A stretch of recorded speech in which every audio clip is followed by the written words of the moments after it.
இன்னைக்கு நைட் 10 மணி வரைக்கும் உங்களுக்கு டைம். அதுக்குள்ள பணத்தை ரெடி பண்ணிட்டு எனக்கு ஃபோன் பண்ணலன்னா கண்டிப்பா அப்புறம் உங்க பொண்ணோட வீடியோவை நாங்க சோஷியல் மீடியால விட்டுருவோம். டேய்,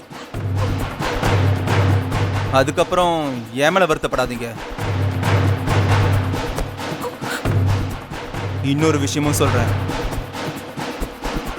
போலீஸ்க்கு போகலான்னு ஏதாவது யோசிச்சிங்கன்னு வச்சுக்கோங்களேன், அதுக்கப்புறம் உங்களையும் உங்க பொண்ணையும் யாராலையும் காப்பாற்ற முடியாது.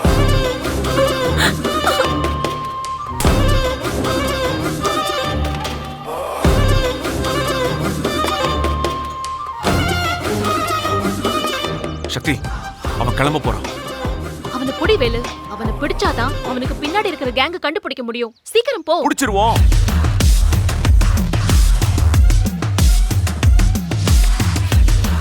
நில்றா. ஏய், டேய், எங்கடா போற? யாரடா நீங்க? என்ன திமிர்றா உனக்கு? அடிங்க. வழி பண்றேடா. வாடா. யார் நீங்க? பேசாத. டேய், விடுடா. டேய், டேய், வாடா. விடுடா. டேய், யாரா நீங்க? துள்ளாத. ஏய், சும்மா கத்திக்கிட்டே இருந்தா இடுப்புல கத்தி இருக்கு, சொருகிருவேன். என்னடா உன் பின்னாடி பெரிய டீம் இருக்குன்னு சொன்ன? என்னடா டீம்? ராஸ்கல். இப்ப சொல்லல, உன்னை போலீஸ் ஸ்டேஷன்ல கூட்டு போக மாட்டேன். நேரா என் குடோனு கொண்டு போய் உன் ஒவ்வொரு பல்ல புட்டிங்கிடுவேன்டா. டேய், சொல்லுடா. சொல்லு. வேணாம். இங்க பாரு, நான் யாருன்னு தெரியாம என் மேல கை வச்சிட்டு இருக்கீங்க.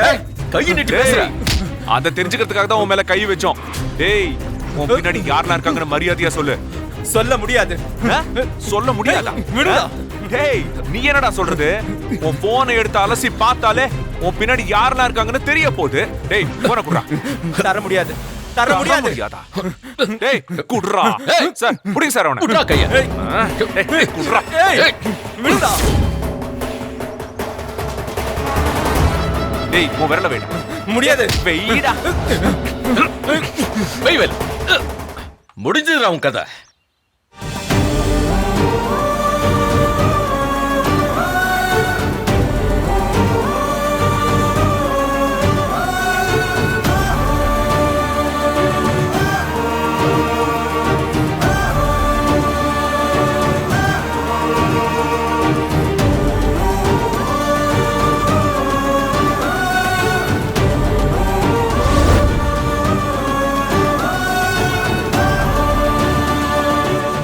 வேலு, என்னாச்சு வேலு? இவன் போன் ஹிஸ்டரியை டெலீட் பண்ணிட்டு தான் வந்திருக்கான் சக்தி. அவன் போன்ல வேற பொண்ணுங்களோட ஏதாவது வீடியோ இருக்கான்னு செக் பண்ணி பாரு வேலு. நான் பாக்குறேன்.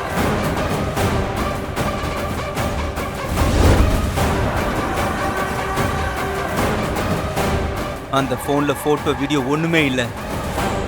அப்புறம் கால் லிஸ்ட்லயும் யார் நம்பரும் இருக்காது.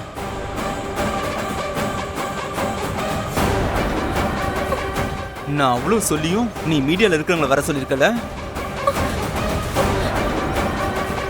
அப்போ உன் விஷயம் வெளியில தெரிஞ்சா உனக்கு எந்த பிரச்சனையும் இல்ல. ஆ? உன் போட்டோ உடனே லீக் பண்ண சொல்றேன் பாரு.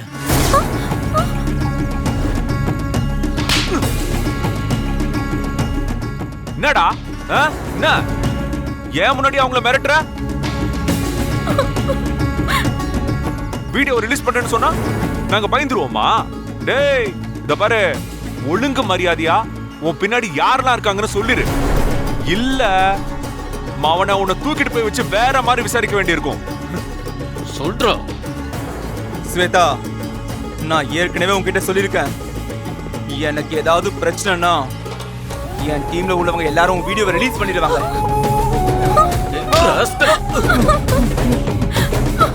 இப்ப என்ன நீங்க விடல, வீடியோ ஆட்டோமேட்டிக்கா சோஷியல் மீடியால வந்துரும். ஏய்,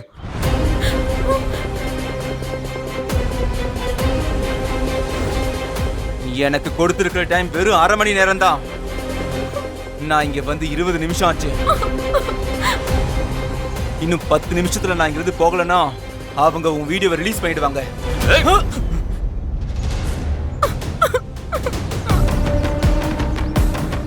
அதுக்கப்புறம் என்னால ஒண்ணும் பண்ண முடியாது. இதுக்கு மேல நீ எந்த முடிவு எடுத்தாலும் எனக்கு எந்த பிரச்சனையும் கிடையாது.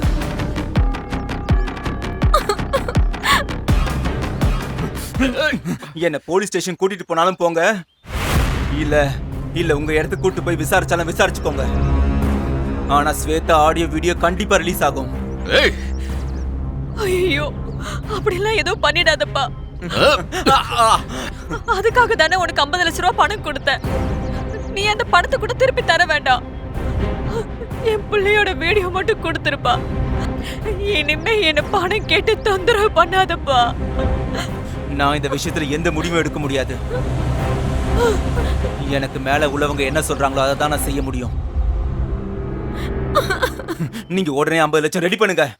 டேய் என்னடா என்ன எங்க முன்னாடி அவங்க கிட்ட பணம் கேட்டு மிரட்டிக்கிட்டு இருக்க? ஒழுங்கு மரியாதையா அவங்க கொடுத்த 50 லட்சத்தையும் இந்த பொண்ணோட வீடியோவும் எங்க வச்சிருக்கேன்னு சொல்லிரு. இல்லன்னு வச்சுக்கோயேன், அவனை இங்க இருந்து நீ ஜென்மத்துக்கு போக முடியாது, பாத்துக்க. எனக்கு ஒன்றும் பிரச்சனை இல்லை, நான் ஜெயிலுக்கு போக கூட ரெடி. ஆனா ஸ்வேதாவோட வீடியோ வெளியில வந்தா அவங்களுக்கு ஓகேவான்னு அவங்க அம்மா கிட்டயும் ஒரு வார்த்தை கேட்டுக்கோங்க. டேய் என்னடா சும்மா வீடியோ ஃபிலிம் காட்டுறியா? டேய் சட்டையில இருந்து கையெடுறா, கையெடுன்னு சொல்றாங்க. என்னடா திமிர்றா? ஸ்வேதா, இவன் என் மேல இருந்து கையெடுக்கல, அடுத்த செகண்ட் உன் வீடியோ எல்லாம் வெளியில வந்துடும். பரவாயில்லையா? அவன் மேல இருந்து கைய எடுங்க, எடுங்க கைய. நான் தான் இதெல்லாம் வேண்டான்னு சொன்னேனே. அவன் பாட்டுக்கு கோவத்துல என் பிள்ளையோட வீடியோ வெளியிட்டா நான் என்ன பண்றது? சொல்றேன்ல, அவன் மேல அந்த கை எடுங்க. இது என் பொண்ணோட வாழ்க்கை. அம்மா, நீங்க பயப்படாதீங்க. பயப்படாம என்னம்மா பண்றது? என் புள்ள வீடியோ வெளியில வந்துட்டா அதுக்கப்புறம் நான் எப்படி அதை தடுக்க முடியும்? என் புள்ள வாழ்க்கை போயிடுமேம்மா. முதல்ல அந்த பையனை விடுங்க.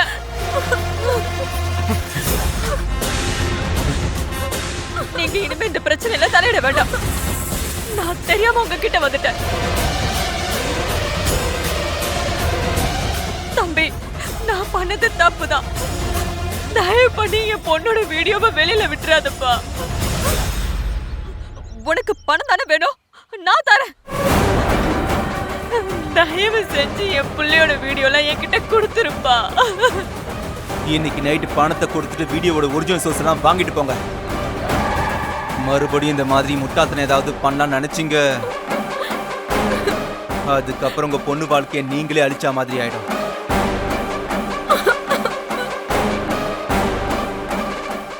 நான் தான் சொல்றேன்ல, என்னை பிடிக்கிறதாலேயோ அடிக்கிறதாலேயோ போலீஸ்ல ஹேண்ட் ஓவர் பண்றதாலேயோ இவங்களால எதையும் தடுக்க முடியாது. ஏன்னா எனக்கு பின்னாடி பெரிய நெட்வொர்க் இருக்கு, புரிஞ்சுக்கோங்க.